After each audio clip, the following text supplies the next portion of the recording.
To that line of Memorial Day tornadoes. Some 55 twisters touched down Monday from Colorado to right here in Ohio, where some of the heaviest damage was reported. At least 130 people were hurt. An 81-year-old man from Celina died when a parked car blew right into his house. News 5's Scott Knoll witnessed all the destruction in Celina firsthand today, where people picking up the pieces of their destroyed homes were dealt another blow just hours after the tornado moved through. Hail in 30 minutes. The warning from Celina police, the last thing people here wanted to hear. Another storm bearing down on the city, ripped apart by a deadly Memorial Day tornado. And all of a sudden there was a big sound like a can crunching and a big boom. It was like crunch, loud. That sound was Gerald Vian's house being ripped apart around him.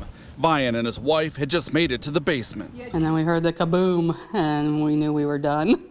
The tornado's path through their neighborhood marked by destruction. Homes practically cut in half, cars tossed like toys. Even the thought of another storm. Never want to hear that again. Enough to worry Valerie Kramer. It's amazing the damage.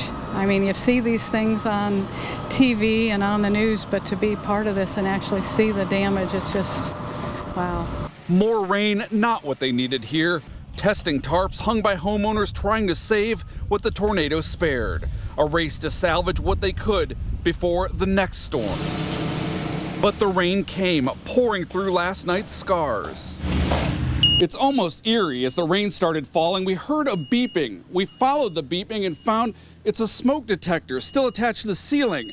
Trouble is that ceiling is now on a pile on a living room floor. That's Vian's living room floor. He says he's already found an apartment, a place to stay while he rebuilds. And he says he will rebuild. Like the book that somehow remained on his dresser, he says he's not going anywhere. Leaning on his faith, his community, this was just a house. Just devastated, Celina, he says, is his home. We love it here. In Celina, Scott Knoll, News 5.